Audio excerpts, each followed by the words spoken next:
Distinguished guests, excellencies, ladies and gentlemen, Assalamu alaikum wa rahmatullahi wa barakatuh. It's a great honor and privilege to welcome you all to Villa, Somalia, the presidential office of the nation tonight, to celebrate the 10th anniversary of the strengthening of bilateral relations between Somalia and Turkey. I wanted to recognize our honorable and distinguished guests from Turkey who are with us tonight. Welcome to Somalia, your second home. So dhawaada, Hosh Geldinisi.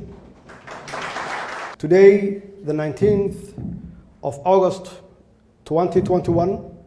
mudanayaal iyo marwooyin farxad ayay tahay inaan caawa idinku soo dhaweeyo Madaxtoyada Qaranka oo aynu ku xusayno 10 sano guurada ka soo wareegatay dib u cusboonaysiinta xiriirka laba geesoodka ah ee ka dhaxeeya Soomaaliya iyo Turkiga. waxaan si gaar ah u maamuusayaa walaalaheena Turkiga ee caawa inala jooga ku soo dhawaada Soomaaliya oo ah gurigiina labaad.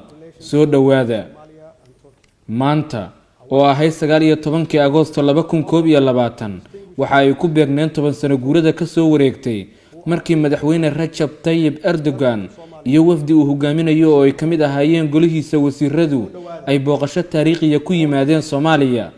xilligaas oo ay ka jireen dalkayaga xaalado bini'aadanimo oo daran.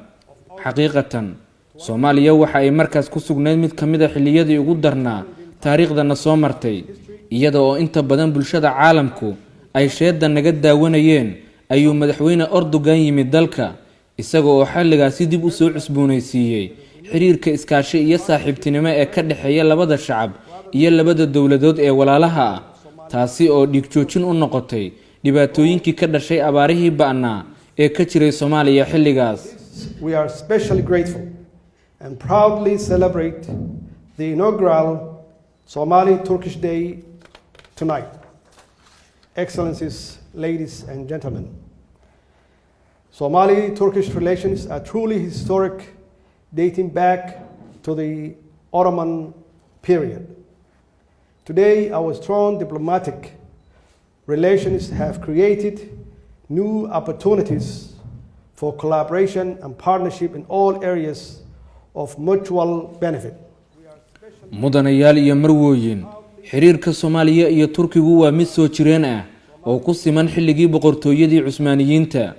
maanta xiriirkeenan diblomaasiyadeed ee dhidibada adagi waxa uu labadeena dawladood u abuuray fursado badan oo ah dhinacyada ganacsiga, amniga, kaalmada bini'aadanimada iyo isdhexgalka labadeena shacab. xiriirkeenu waxa uu Soomaaliya u suurtageliyay in diyaaradda Turkish Airlines ay dalka ku timaado duulimaadyo caalami ah, taasi oo noo fududeysay inaan ku xirnaano dunida inteeda kale.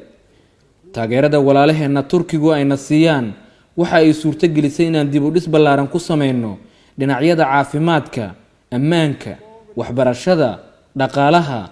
sidoo kale waxa uu xiriirkeena wanaagsan suurtageliyay inaanu dib u dhis ballaaran iyo maalgashi ku sameeyno kaabayaasha dhaqaalaha ee wadooyinka, garoonka Aadan Cadde iyo dekedda Muqdisho. maalgashigaasi oo ku dhisan is-aaminaad iyo dheef wadaagnimo. mudanayaal iyo marwooyin kasakoo fursadaha guud ee aan horey u sheegay waxaa jira caqabado guud oo ay wajahayaan Soomaaliya iyo Turkiguba. caqabadahaasi oo ay kamid yihiin dhibaatooyinka isbeddelka cimilada, cudurka safmarka ah ee COVID-19 oo saameyn dhaqaale oo xoogan ku yeeshay dunida, ayna muhiim tahay in si dhaqso looga soo kabto. dadka Soomaaliyeed waxa ay garowsan yihiin dhibaatooyinka ay horseedeen isbeddelka cimiladu.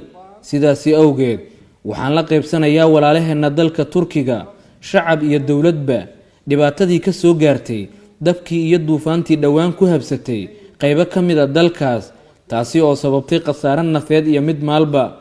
waxaan ku kalsoonahay hogaaminta madaxweyne Rajab Erdogan, dhabar adayga iyo howlkarnimada shacabka Turkiga oo iskaabaysa ay horseedayso inay degdeg uga soo kabtaan dhibaatadaas deegaanadii ku waxyeeloobay.